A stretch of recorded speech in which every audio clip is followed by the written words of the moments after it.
स्वागत है आपका न्यूज 24 जनसत्ता में। जहांगीरपुरी अवैध निर्माण कब्जे को हटाने को लेकर ये बड़ी खबर अभी अभी सामने निकल कर आई है। कई लोगों का सवाल है, कई लोगों के जवाब हैं। आज हम आपको निष्पक्ष तरीके से सवालों का जवाब देने वाले हैं। मैं बात करता हूं, आखिरकार जब अवैध निर्माण हटाया जा रहा था तो उसके पहले नोटिस क्यों नहीं दी गई, और जिस तरीके से जामा मस्जिद का गेट आगे का फाटक तोड़ा गया, आप लोगों ने वीडियो देखा होगा, फाटक तोड़ा गया, लेकिन जब बुलडोजर मंदिर के पास पहुंचा, बगल में मंदिर थी, तो मंदिर पर कार्रवाई क्यों नहीं की गई, और वहां पर उपस्थित एक मजार को भी तोड़ा गया, कई लोगों की दुकानों को भी तोड़ा गया, और उसके साथ साथ कई लोगों को गिरफ्तार भी किया गया है। इन सभी सवालों का जवाब हम आपको देने वाले हैं। आखिरकार सुप्रीम कोर्ट का आदेश आने के बाद भी 2 घंटे तक बुलडोजर क्यों चला, यह भी आप लोगों के लिए जान लेना बेहद जरूरी है, क्योंकि बहुत सारे लोग सोशल मीडिया पर हम देख रहे हैं कि वो काफी ज्यादा भड़क रहे हैं, काफी ज्यादा परेशान हो रहे हैं, बार बार यही कह रहे हैं कि कोर्ट ने आदेश दे दिया। जब सुप्रीम कोर्ट ने आदेश दे दिया कि यथास्थिति बहाल की जाए, उसके बाद भी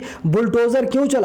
और सबसे बड़ी बात यह है कि किसी का हम घर गिराने जा रहे हैं तो उसे पता होना चाहिए कि हमारा घर गिरने वाला, यानी कि नोटिस हमें मिलनी चाहिए। नोटिस क्यों नहीं मिली, और वहां पर मंदिर को क्यों नहीं नुकसान पहुंचाया गया, जामा मस्जिद का फाटक क्यों तोड़ा गया, सारे सवालों का जवाब हम आपको एक एक करके दिखा रहे हैं। लेकिन उससे पहले मैं आपको बता दूं, एमसीडी ने ऐलान किया, एमसीडी ने कहा कि पूरी जहांगीरपुरी से अवैध कब्जे को हम हटाएंगे, यानी कि सुप्रीम कोर्ट में कल बहस होने वाली है, लेकिन उसके पहले ही एमसीडी ने क्लियर कर दिया है कि अवैध कब्जे हटाना हमारा कर्तव्य है और हम अवैध कब्जे को हटाते रहेंगे।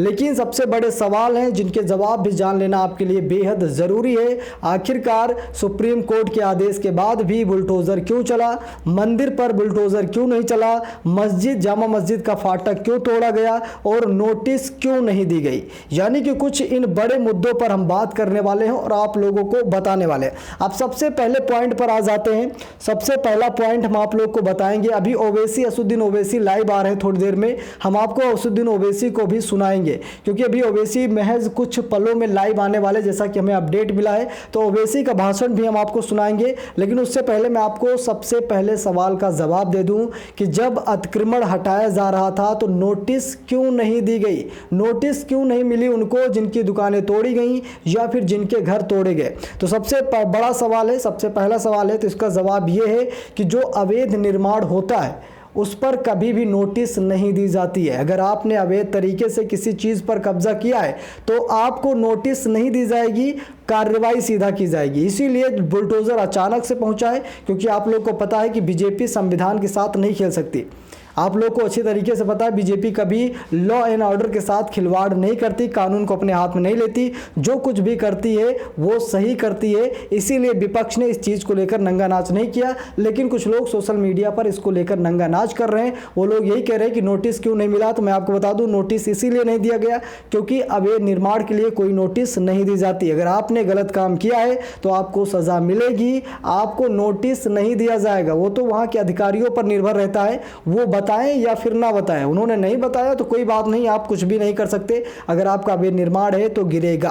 दूसरा बड़ा सवाल है कि आखिरकार जामा मस्जिद को के फाटक को तोड़ा गया, मजार को हटाया गया, दुकानों को तोड़ा गया, लेकिन वहां पर स्थित मंदिर को क्यों नहीं तोड़ा गया।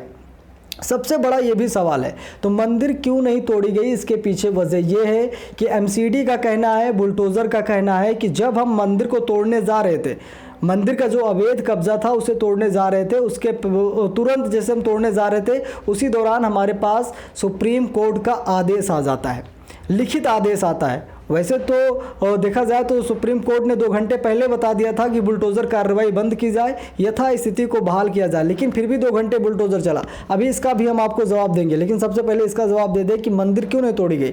मंदिर इसीलिए नहीं तोड़ी गई क्योंकि जैसे ही मंदिर पर कार्रवाई होने वाली थी वैसे ही सुप्रीम कोर्ट का एक चिट्ठा पहुँचता है आकर के बुलडोजर बाबा के पास, बुलडोजर के पास, और उसके साथ साथ देखा जाए तो वहाँ पर एमसीडी के जो लीडर हैं उनके पास आता है। तो उन्होंने कार्रवाई को ठप कर दिया है। अब दूसरा सबसे बड़ा सवाल है, ओवैसी लाइव आने ही वाले हैं, हम आपको असदुद्दीन ओवैसी का बयान जरूर सुनाएंगे, हम भी स्क्रीन पर देख रहे हैं। ओवैसी जैसे आते सुनाएंगे। दो सवालों के हमने आपको जवाब दे दिए हैं कि नोटिस क्यों नहीं मिला, मंदिर क्यों नहीं तोड़ी गई।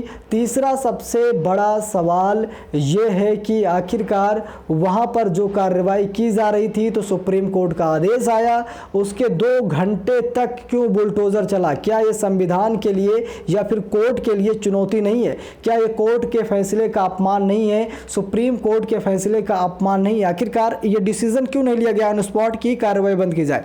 बता दूं आपको, ये इसीलिए नहीं किया गया क्योंकि एक लिखित में बयान होता है। जैसे आप अपने पते पर कोई ईमेल एड्रेस कोई चीज़ मंगाते हैं अपने पोस्ट ऑफिस पर, वो जब तक मुहर नहीं लगती क्योंकि वो भेज चुका होता है, आपको भी पता है उसने भेज दिया है, लेकिन जब तक आपको रिसीव नहीं हो जाता आप विश्वास नहीं करते हैं। वैसे ये भी होता है। अगर सुप्रीम कोर्ट ने फैसला सुनाया, सुप्रीम कोर्ट का लिखित फैसला जब तक वहाँ पर मौजूद अधिकारियों के पास नहीं आ जाता तब तक वो कार्रवाई जारी रखेंगे। वो व्हाट्सएप ग्रुप या फिर किसी के फ़ोन कॉल पर निर्भर नहीं होते, उनको लिखित में बयान चाहिए होता था। इसीलिए वो इंतजार कर रहे थे कि जब लेटर उनके पास आएगा वो रिसीव करेंगे, उस पर वो हस्ताक्षर करेंगे, उसके बाद वो कार्रवाई को बंद करेंगे, अन्यथा कार्रवाई जारी रहेगी। तो यही हुआ था। 2 घंटे लग गए उस लेटर को एमसीडी के पास पहुंचने तक। एमसीडी के पास जैसे पहुंचा, एमसीडी ने कार्रवाई बंद कर दी, तब तक बुलडोजर मंदिर के पास पहुंच गया था, इसीलिए मंदिर को नहीं तोड़ा गया। तो ये कई बड़े सवाल थे जिनके जवाब हमने आपको दे दिए हैं। लेकिन जिस तरीके से कहा जा रहा है, एमसीडी की तरफ से कहा गया है कि हम सारे अवैध कब्जे जो वहाँ पर हैं उनको हम हटाएंगे। सुप्रीम कोर्ट में कल सुनवाई होनी है। सुप्रीम कोर्ट आप लोग को पता है कि वही फैसला देगा जो सही होगा। सही फैसला ये है कि जिन्होंने अवैध कब्जे किए हैं उनके घर पर बुलडोजर चलेगा, इसमें कोई दो राय नहीं है। और सबसे बड़ी बात है कि आज भी गिरफ्तारियां हुई हैं। कुछ लोग ऐसे थे उस भीड़ में जो पथराव शुरू कर दिए थे। बता दूं, पथराव का सिलसिला अभी भी खत्म नहीं हुआ, पथराव अभी भी जारी हैं। और आज भी हुआ था, जो 16 मार्च को हुआ था वो आज भी हुआ है। आज भी पथराव हुए हैं। जब मस्जिद के पास बुलडोजर चल रहा था फिर भी पथराव किए गए थे, पुलिस वालों के ऊपर पत्थर फेंके गए थे, जिसके बाद मामले ने तूल पकड़ा। फिर पुलिस को मजबूरन लोगों को गिरफ्तार करना पड़ा। तो चलिए, और वहीं पर एक बीजेपी के सांसद हैं जिन्होंने बुलडोजर का फुल फॉर्म भी दे दिया। बुलडोजर का फुल फॉर्म आते ही मामला और भी तूल पकड़ने लगा। जिस तरीके से जेसीबी का फुल फॉर्म आप लोग को पता है क्या है, लेकिन उन्होंने कहा है कि जिहादी कंट्रोल बोर्ड, यानी कि जो जिहादी है उनको कंट्रोल करने के लिए एक बोर्ड बनाया गया जिसका नाम जेसीबी है। ओवैसी आ चुके हैं, हम ओवैसी का बयान सुना रहे हैं।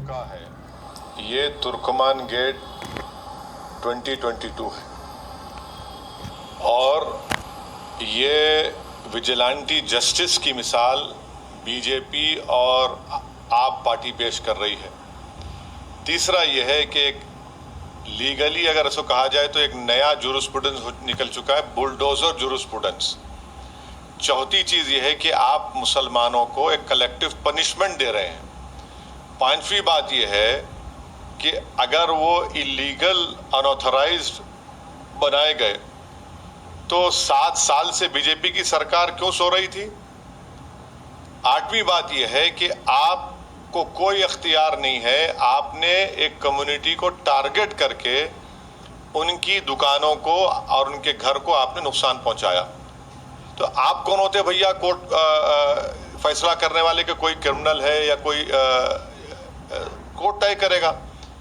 तो आप एक कलेक्टिव पनिशमेंट दे रहे हैं और आप क्रूरल्टी का मुजाहरा कर रहे हैं। और मैं याद दिलाना चाह रहा हूं बीजेपी को और आम आदमी पार्टी को कि कांग्रेस ने भी तुर्कमान गेट किया था। आज कांग्रेस देश में कहीं नजर नहीं आती। आप गुरूर और तकब्बुर में गरीबों को बेघर कर रहे हैं, उनको उनके रोजगार से महरूम कर रहे हैं।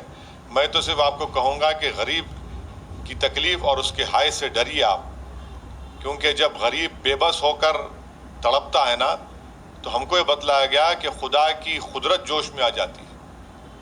आपने मस्जिद के सामने की मलगियों को तोड़ दिया, शॉप्स को, मंदिर के सामने जो क्यों नहीं तोड़ा आपने। ये टारगेटेड डेमोलिशन है। तो एक कम्युनिटी को कलेक्टिव पनिशमेंट दिया जा रहा है, ये विजिलेंटी जस्टिस है। मैं इसको कंडेम करता हूं और मैं शुक्रगुजार हूं कि सुप्रीम कोर्ट ने इसका नोटिस लिया और इमीडिएटली स्टे दिया। और हद तो ये है कि जब सारी दुनिया को पता चल गया कि सुप्रीम कोर्ट ने स्टे दिया है, स्टेटस को दिया है, उसके बावजूद भी नहीं रुकते तो सुप्रीम कोर्ट के रजिस्ट्रार को फोन करना पड़ता है। तो और ये कौन सी बात आप पार्टी कर रही है? उनके लोग कह रहे हैं कि वहां देखिए ओवैसी का बयान था, आप लोग जाकर ओवैसी के ट्विटर हैंडल पर भी देख सकते हैं। लेकिन देखिए सबसे बड़ी बात ये जामा मस्जिद है और जामा मस्जिद की ये दीवार गिराई जा रही है। देखिए जामा मस्जिद की दीवार गिराई जा रही है, ये देखिए इधर की भी दीवार गिरा दी गई है। यानी कि गेट के इस पार का जो एरिया है, आप लोग देख रहे होंगे, गेट के इस पार का जो एरिया है वो अवैध है, वो रोड पर है, इसीलिए इसको गिराया गया। ओवैसी काफ़ी ज़्यादा नाराज़ है, काफ़ी ज़्यादा भड़के हुए हैं। जैसा कि अभी आपने ओवैसी को सुना, इन्होंने कहा कि ये तुर्कमान गेट करने की कोशिश कर रहे हैं, ऐसा कांग्रेस ने भी किया था। और आज देख लीजिए कांग्रेस का इतिहास क्या है, आज कांग्रेस कहां से कहां चली गई है, बर्बाद हो गई है। और बीजेपी ने भी तुर्कमान गेट जैसा हाल किया है। लेकिन ऐसा नहीं है, इन्हीं के इस बयान को लेकर के बीजेपी ने जेसीबी का फुल फॉर्म बता दिया, बीजेपी ने जेसीबी का धर्म बता दिया, बीजेपी ने जेसीबी का मतलब बता दिया, यानी जिहाद कंट्रोल बोर्ड बता दिया कि जिहादियों को कंट्रोल करने का एक मशीन है जो एक धार्मिक एजेंडे के तहत काम करती है। जिसके बाद बीजेपी सांसद को ये ट्वीट डिलीट करना पड़ा। जिस ट्वीट में उन्होंने जेसीबी को परिभाषित किया था उस ट्वीट को भी डिलीट करना पड़ा, क्योंकि मामला काफ़ी ज़्यादा तूल पकड़ने लगा था। आपकी क्या राय कमेंट बॉक्स में ज़रूर लिखिएगा, वीडियो को ज़्यादा लोगों तक शेयर कीजिएगा। दिल्ली हिंसा से जुड़ी हर अपडेट हम आपको देते रहेंगे, कई बड़े सवालों के जवाब हम आपको देते रहेंगे। अगर आपके भी मन में कोई सवाल है तो कमेंट बॉक्स में छोड़ दीजिए, उसका जवाब भी हम देंगे। बने रहिए न्यूज़ 24 जनसत्ता के साथ। बहुत बहुत धन्यवाद।